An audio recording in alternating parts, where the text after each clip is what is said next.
For me, a great British castle is a fortress, a palace, a home,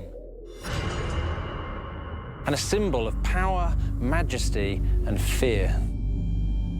For nearly 1,000 years, castles have shaped Britain's famous landscape.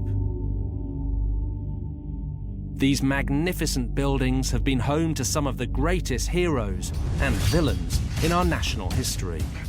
And many of them still stand proudly today, bursting with incredible stories of warfare, treachery, intrigue, and even murder.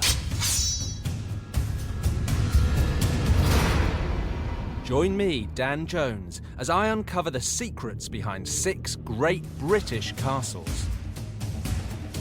This time, I'm in the southeast of England to explore the history of Britain's greatest defensive castle.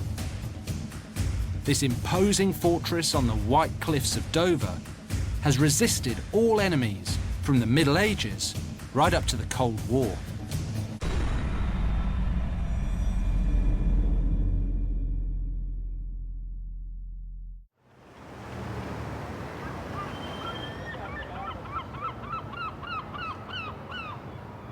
The White Horse pub, tucked away on the back streets of Dover, is plastered in the names of people who've stopped in here for a pint.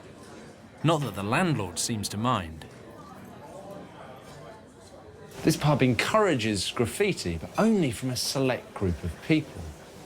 But if you can discover what connects all these scribbles on the walls, then you'll understand the key to Dover and to its castle.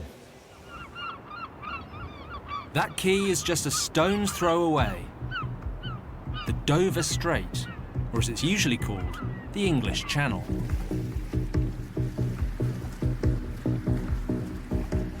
All of these people are successful cross-channel swimmers, and they knew the same thing that the Romans knew and the Saxons knew, that the medieval French knew, that Napoleon and Hitler knew, that the quickest way across the channel from mainland Europe to mainland England was through Dover. From Dover, it's just 21 miles to France. If you're quick, you can swim it in 10 hours or so. It's even quicker on a boat, and that's why it's dangerous. If all of England is a castle, Dover is the main gate. The ancient Britain's word for water was Dover, or Dover. This was the edge of the kingdom, beyond which lay the rest of the known world, so any invasion, any attack had to come through Dover. Dover was and is the key to England, and that's why it had to be protected by one of the greatest castles in Britain.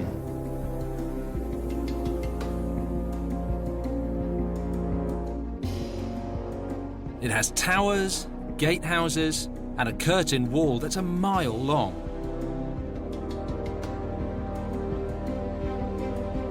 And in the middle of it all stands the formidable Inner Bailey and massive stone keep. In its time, this gigantic fortress has kept Britain safe from the medieval French, the Emperor Napoleon, and Adolf Hitler. But the story of Dover Castle starts long before any of that.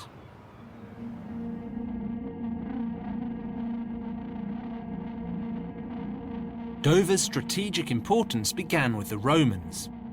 In the 1st century BC, this is where Julius Caesar and his legions first landed in Britain.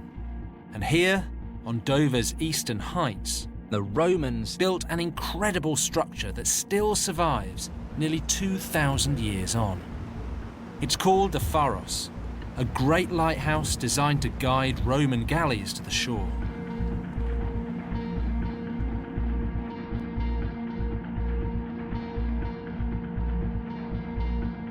When William the Conqueror invaded England and ransacked the Saxon fort, he was quick to realise just how important Dover was, and he ordered it rebuilt as soon as possible. But credit for the massive stone fortress you can see here today has to go to William's great-grandson, Henry II.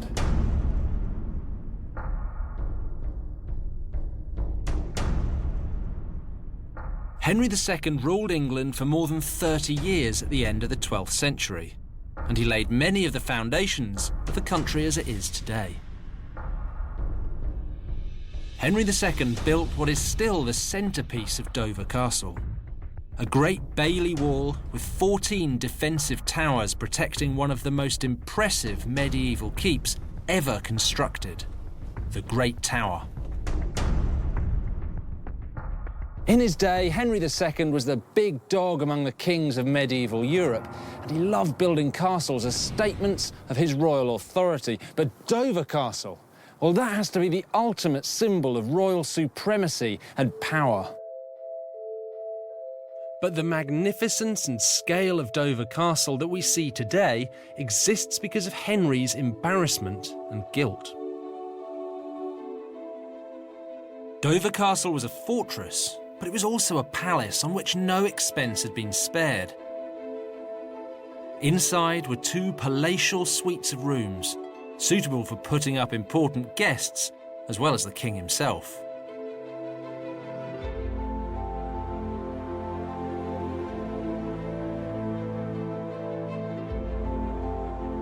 But on the second floor, a narrow corridor leads away from the impressive state rooms. At the end of it is a room of special significance to the king, a place of reflection and regret. This chapel I'm sitting in now was built by Henry II himself. It was built to venerate a saint. But not an ordinary saint.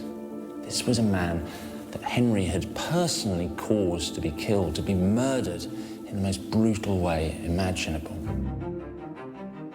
His name was Thomas Becket. Becket was once Henry's best friend. He was his fixer and his closest counsellor.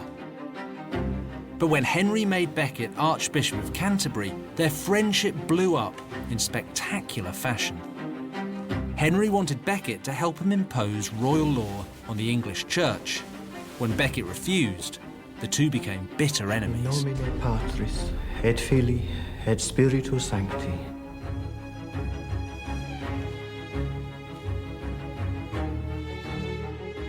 Ave Maria, gratia plena. In late December 1170, 4 of Henry's knights rode to Canterbury with murderous intent. Amen. Ventris tui Iesu. They found Becket unarmed in his cathedral.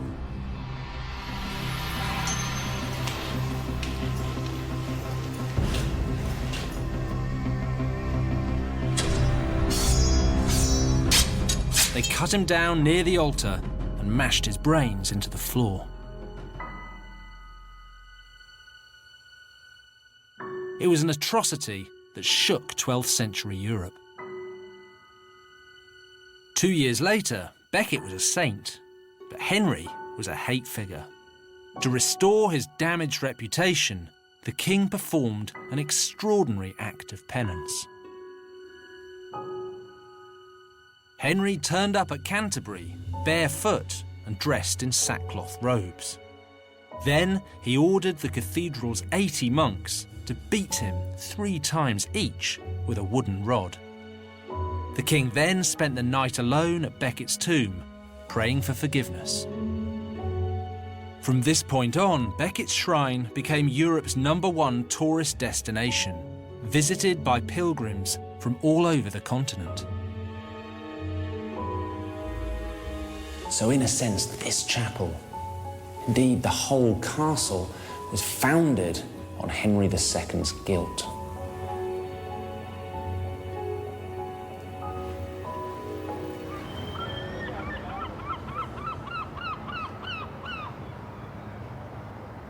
Among the many visitors to Becket's tomb were the great and the good of Europe. And in 1179, Henry received word that one of the greatest of them all was coming to visit, Louis VII, King of France, who was coming to Becket's tomb to pray for his seriously ill son. The King of France was coming. This was the first state visit in English history, and Henry had to put on some kind of grand show. No French king had ever set foot on English soil before. But Henry had a problem. At this stage, Dover was a long way from being a suitable place to receive royalty. Now, this was slightly embarrassing. Henry actually had to meet the King of France on the beach before riding with him all the way to Canterbury. And perhaps because of that humiliation, within a couple of months, Henry had started throwing money at the development of Dover Castle. In the last 10 years of his reign, Henry spent more on Dover than on any other English castle. He did it to make sure his legacy would never be overshadowed by the murder of Thomas Becket. Dover Castle would remind every pilgrim that passed this way of the wealth and authority of a great king. But Henry also made sure to build Dover as a proper military fortress, and it's just as well that he did.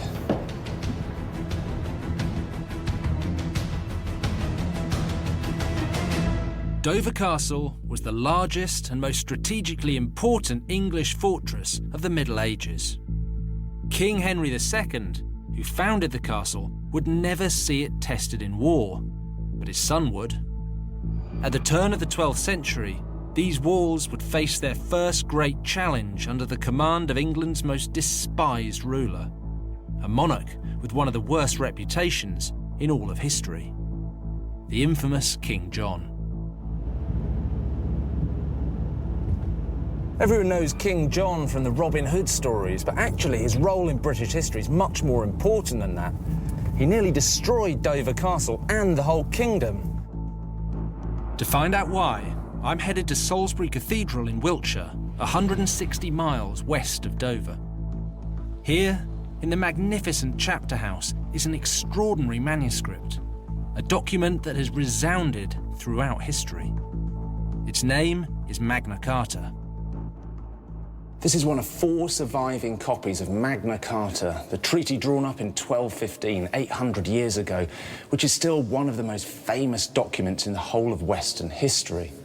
And today we think of Magna Carta as underpinning the rule of law, justice, human rights, English liberties, and even the US Constitution. But in fact, in 1215, it was a peace treaty between King John and his rebellious barons. John was a cruel and vengeful king. He imposed crippling taxes to fund unsuccessful military campaigns. He alienated his subjects, plundered the church, and waged war on his barons when they finally rose against him. Magna Carta was a desperate attempt to bring the king to heel. There are about 4,000 words in Magna Carta, and we usually divide them up into 63 clauses. And if you read most of it today, it doesn't seem very relevant. It's stuff about tax rates and fish weirs and bailiwicks and all things that are basically forgotten in England today. So what was more important was Clause 61, right at the bottom, which we now call the Security Clause. And what that said was that if King John broke any of the terms of Magna Carta, a council of 25 barons is legally entitled to make war on him. And in 1215, that's actually exactly what happened. John appealed to the Pope, claiming that by restricting the rights of the king, Magna Carta was an attack on the authority of the church itself. The Pope agreed. The rebel barons were excommunicated, and England erupted into civil war. The barons knew they could never make peace with King John, so they invited Prince Louis of France to invade England and take the throne from him. Inviting a French prince to become King of England might sound pretty treacherous, but actually the English were pretty used to it. In fact, it had happened 3 times in the 150 years since the Norman conquest. A French baron had come across the sea, hit the south coast, taken the crown, and put up massive castles to enforce his power, just like the one at Dover. Within weeks, Louis and the rebel barons had control of Canterbury, Rochester, Winchester, and London. England was falling to him. But what he really needed was the crucial communication centre between England and France, Dover Castle. The fate of King John and of his realm now rested with Dover. Louis immediately laid siege. Arranging his forces on a hill to the north of the castle, he battered the walls with catapults. But these defences held firm. So Louis changed his strategy, exploiting the very thing that made Dover famous.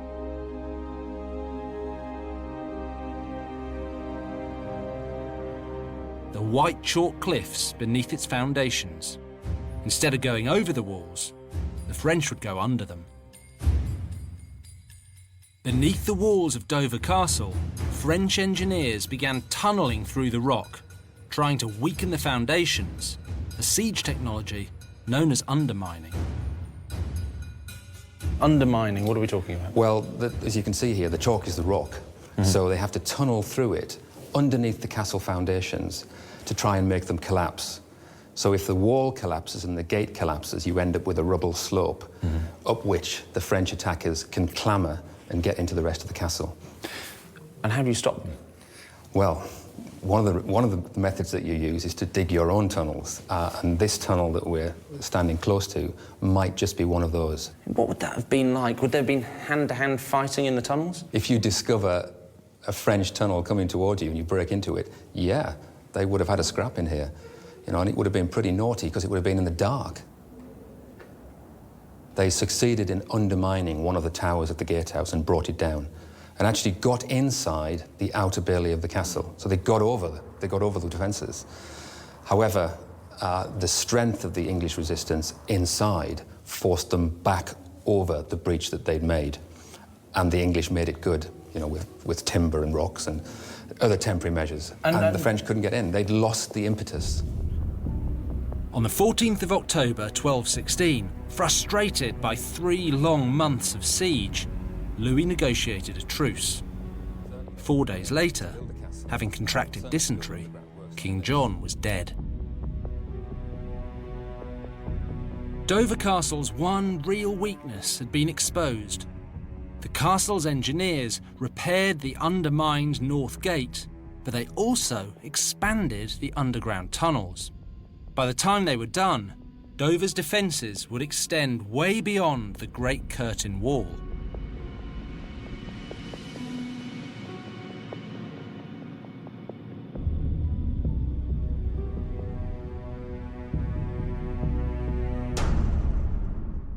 Dover was enlarged and refortified by several English kings. But it would be 600 years before the castle and its tunnels would see action again.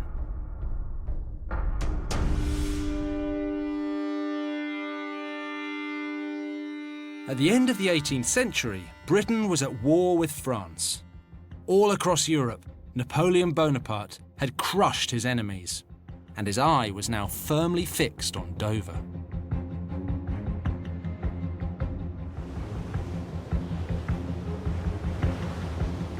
By 1803, Napoleon had assembled an army of 130,000 men and 2,000 barges at Boulogne in northern France.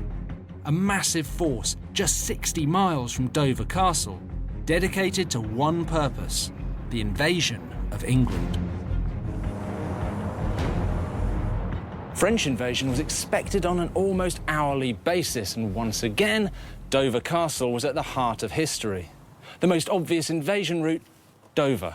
The French would need a port to resupply their armies, Dover. The English needed to prepare with might and ingenuity, and they found it in a military engineer called William Twiss. Twiss set about turning Dover Castle into a modern fortress. He added 5 gun emplacements to the outer wall and a huge raised cannon platform at the north gate. He also reinforced the roof of the Great Tower with brick vaults to support heavy artillery.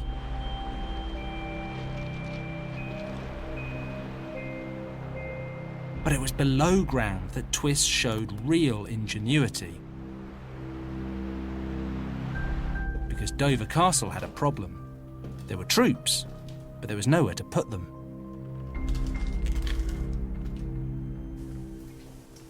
During the Napoleonic Wars, we were expecting invasion at any time the castle was full already of troops. There was no more space above ground.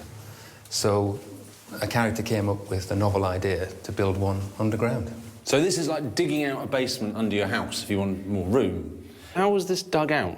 This was dug out by hand with picks, shovels and barrows. Hard labour. So we can see here, the wall feels pretty...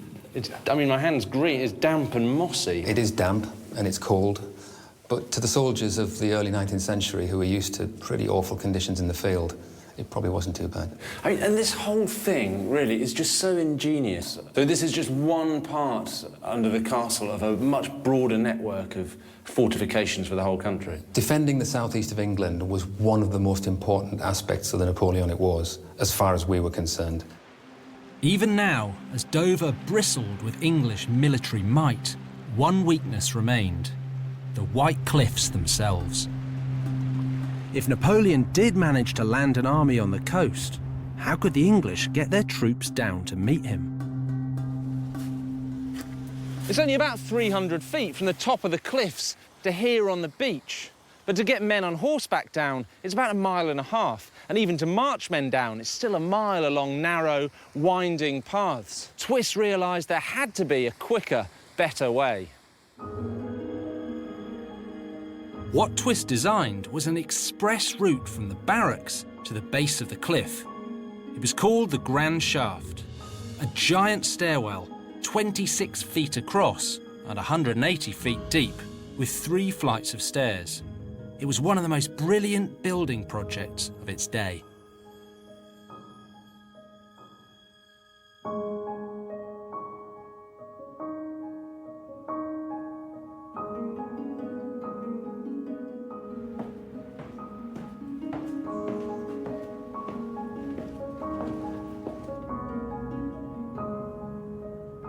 God, it actually looks a bit like a sort of futuristic prison. It's incredible. They needed a route to move the soldiers very quickly from the barrack site down to the seafront if Napoleon had invaded. Originally, there were just chalk paths, which would have been really slippery when it was wet. So what they did is they constructed, ostensibly, a well and put 3 staircases in it, which meant troops could be moved really quickly from the barrack site above us down to the seafront. So by having 3 staircases, you can move troops 3 times as fast, 3 presumably? times as fast, yeah.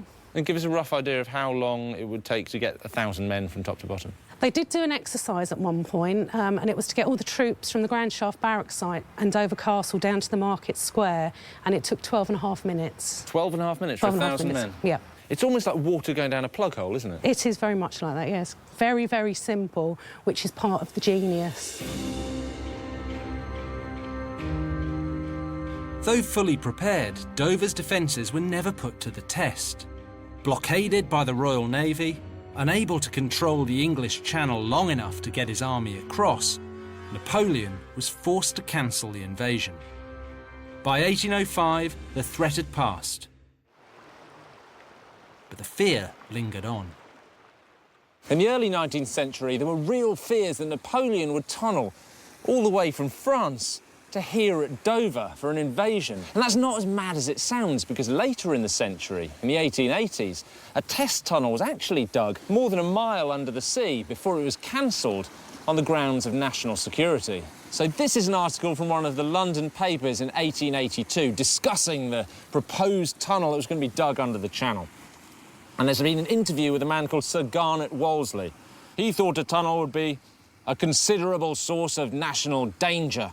At the dead of night, a small force might be landed at Dover, he said, and no one might suspect their coming until they knocked at the door of the fortress.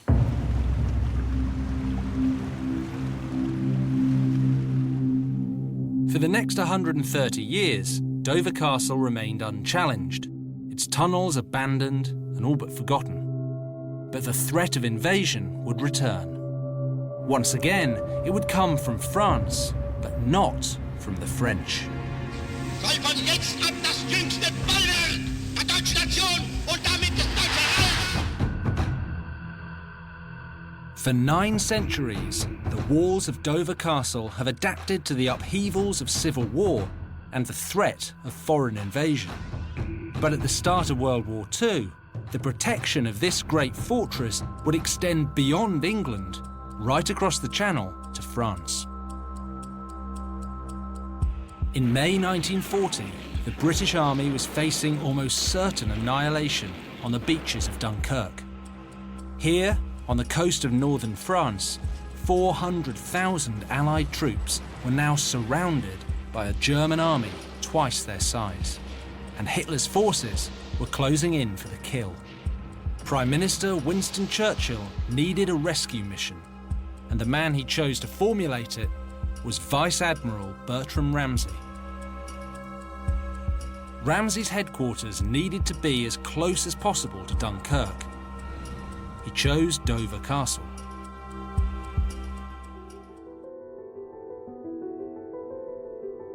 Beneath the White Cliffs, the 100-year-old network of tunnels built during the Napoleonic Wars was still a secret to the outside world.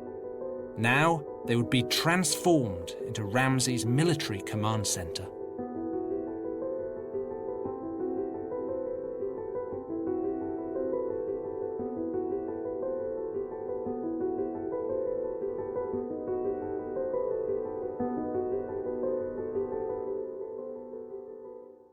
The decision was taken to evacuate Dunkirk as quickly as possible, and the retired Vice Admiral Ramsay was put in charge of an impossible task. They called it Operation Dynamo, and the first planning meeting took place in these rooms deep below Dover Castle on the 20th of May, 1940. Ramsay's operation, named after the dynamo room that powered the tunnel system, was planned in just 6 days. Immediately, he began to commandeer a fleet of carriers and destroyers for a seemingly impossible mission. In this labyrinth of tunnels, there were operation rooms for the Army, Navy and Air Force. Plans were made here to offer as much cover as possible for the evacuation.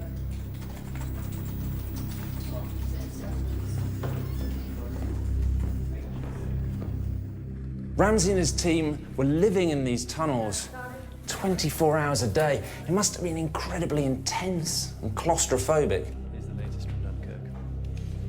And even with intelligence reports coming in from the outside, they still had no real way of knowing what was happening to the Allied forces gathering on the beaches of Dunkirk. Sergeant, inform all gun sites to stand to. Almost 500,000 lives were at risk. Even at his most optimistic, Ramsay hoped to rescue 30 or 40,000. As well as the German forces, the ships would face the treacherous shallows of the French coast and an English channel littered with mines. From his bunker, deep below Dover Castle, Ramsay gave the order for Operation Dynamo to begin. And with that, a fleet of 35 destroyers and troop carriers set out for Dunkirk, 47 miles away. Once there, they would anchor offshore and use landing craft to ferry the soldiers out.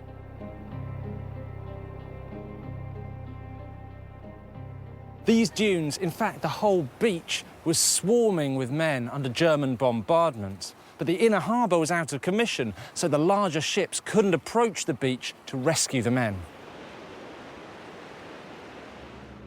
On top of that, the quickest way back to Dover was too dangerous because the sea was mined and there was constant fire from German positions along the coast.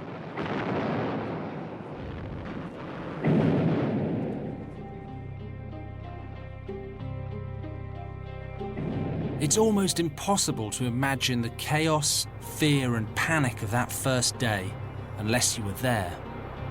97-year-old Vic Viner was among the crew of a landing craft rowing soldiers from the beach to the destroyer HMS Esk, anchored further out to sea. The first day, they got 7,000. Right. When we looked round and found we'd been sweating blood, it was... You've been sweating blood? Oh, yes.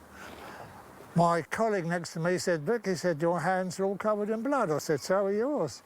So we rolled up our sleeves, and it was all the way down. When all this was happening, over came the Luftwaffe and did their bit. Quite a few were killed by the bombing. And then there was a good number that just walked into the sea going home. Just walked? No, just going back to England, and off they went. I could vividly remember two big sergeants, 6 foot odd, crying because they'd had enough. Really? And yet, once you sort of said something to them and made them look up, this is where their discipline came back, you know. After 3 days, around 70,000 men had been rescued, but that still left hundreds of thousands stranded on the beach. But back in the tunnels at Dover Castle, the second part of Ramsay's plan was about to come into play.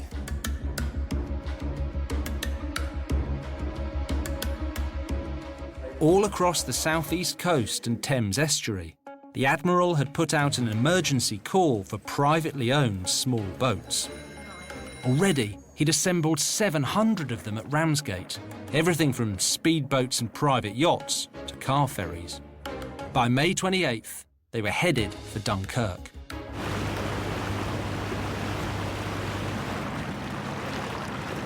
So what's the idea behind the little ships? Well, what happened was when Ramsay called for the Navy to go and evacuate the troops from Dunkirk, they realised that they couldn't get into the beaches. And the problem with the larger ships is that they had a depth of 10, 12, 20 feet, and they couldn't get into the beaches. The troops couldn't get off. So what you needed were the smaller vessels to go into the beach, pick up the troops from the beach, and ferry them back to the larger ships. So these boats were doing lots of little journeys back and forth, full of troops being physically taken off the beaches. That's exactly right. And we know something about this particular boat, don't we? We know how many people were on it? Yes, unusually, most boats we don't know much about, but New Britannic, we know that she collected up to 3,000 troops, which is a staggering number of troops, and therefore an awful lot of young men owe a lot to this fine old vessel. Larger of the yachts would take as many as 180 or 200 on board and then take them out to the ships, to the larger ships, the destroyers and the merchantmen which were waited. 30th of May, we got 68,000 away during that day. That's incredible. And the next day, just under 68,000.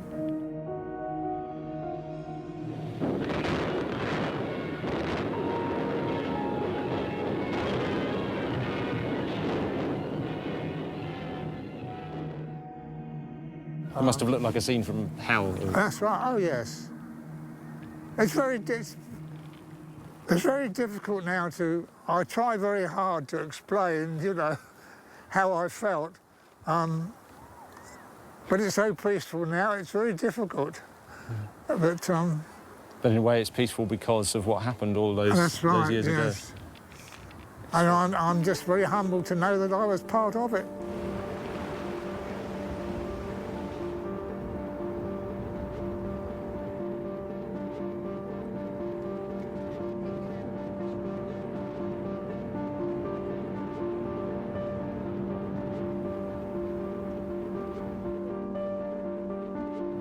On the 4th of June, the last destroyer left Dunkirk harbour, headed here for Dover, with the last of the men to be evacuated.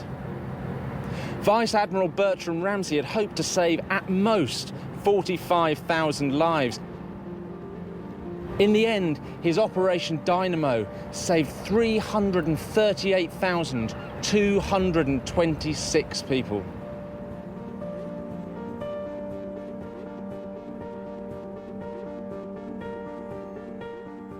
Sir, we must be very careful not to assign to this deliverance the attributes of a victory. Wars are not won by evacuations. But there was a victory inside this deliverance which should be noted. In pure military terms, Dunkirk was humiliating, but its success saved the core of a professional army. And more importantly than that, what happened between Dunkirk and here at Dover helped create a pride, that Dunkirk spirit, and that probably changed the course of the war. We shall defend our island, whatever the cost may be. We shall fight on the beaches, we shall fight on the landing grounds, we shall fight in the fields and in the streets, we shall fight in the hills. We shall never surrender.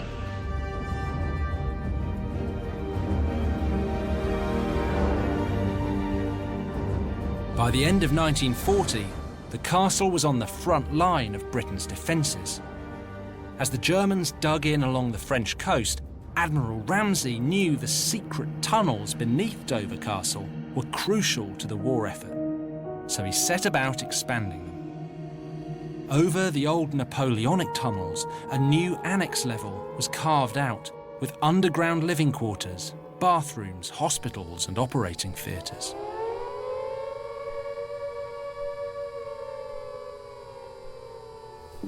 From here, radio operators would transmit fake military commands and other disinformation to confuse the Germans.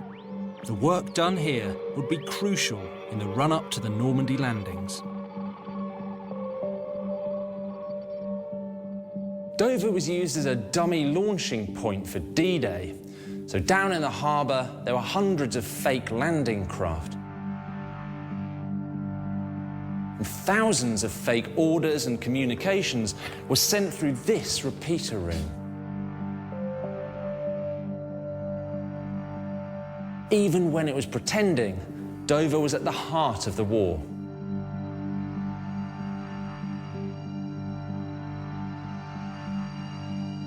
Yet again, Dover had played a vital role in the defence of the realm. Thanks to Bertram Ramsay, it had saved not only the British Army, but Britain itself. Bertram Ramsay was killed in a plane crash in January 1945, so he never saw the end of the Second World War or celebrated the victory he helped to bring about. But what he did and the part played by Dover Castle in defending Britain is still remembered today. 4, 3, 2, 1, 0.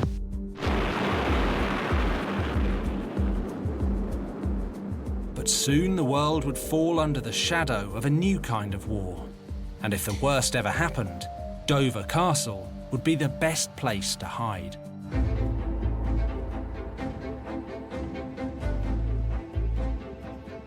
For almost 900 years, Dover Castle has been Britain's most strategically important fortress. In all that time, it stood firm in the face of invasion.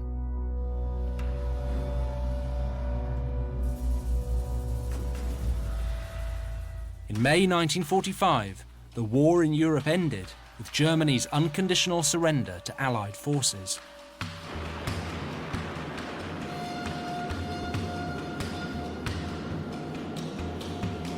By August, 2 atomic bombs ended the war for Japan and ushered in a sinister new age.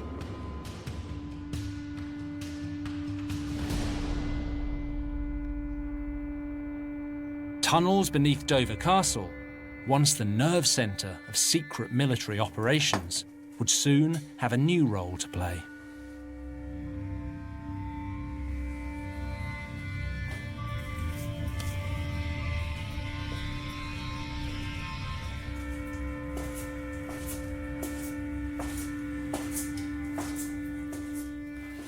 One of the main advantages of the tunnels was their secrecy.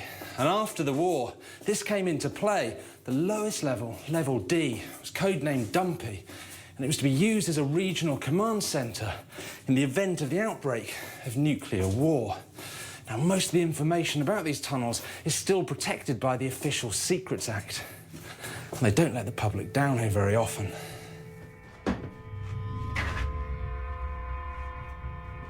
As the Cold War intensified, the British government began to plan for the possibility of a nuclear attack.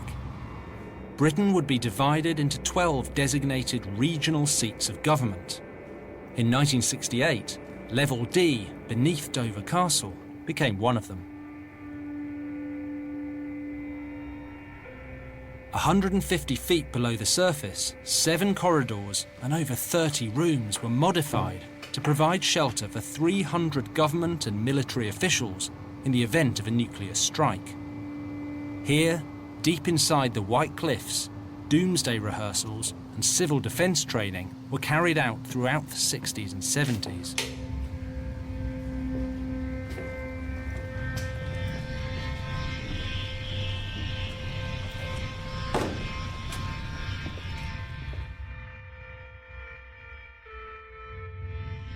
If you found yourself down here during the Cold War, then the worst had probably happened. You'd have been whisked out of your bed in the middle of the night, brought to this bunker to help keep whatever remained of southeast England going. Fully stocked and equipped with filtration and ventilation systems, conditions were Spartan and fairly claustrophobic, but practical in the case of nuclear Armageddon. The inhabitants of Level D would have been isolated, but still capable of broadcasting to the world outside, if there was one. This is the BBC radio studio, and they had instructions that in the event of nuclear holocaust, they were to play light, upbeat music to keep the people's spirits up.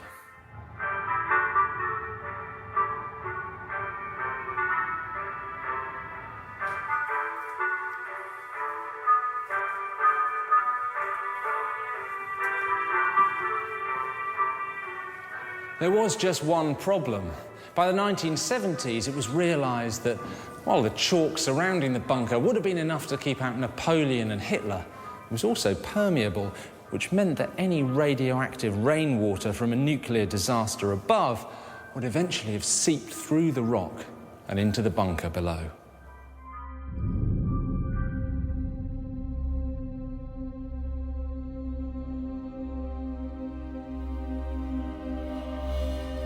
Thankfully, Dover Castle has never had to defend anyone from nuclear attack. For the last 60 years of peacetime, it has remained a monument to Dover's 2,000-year-old reputation as the gateway to Britain.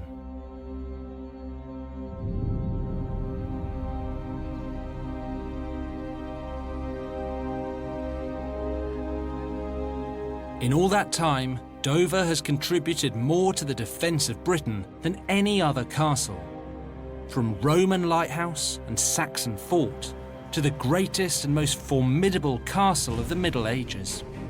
From royal palace to underground barracks and one of the most ingenious military bases of the 19th century. Dover Castle has extended its defences well beyond these medieval walls, from the White Cliffs to the shores of Normandy. Today, the key to England remains a testament to Britain's determination, resilience and bravery.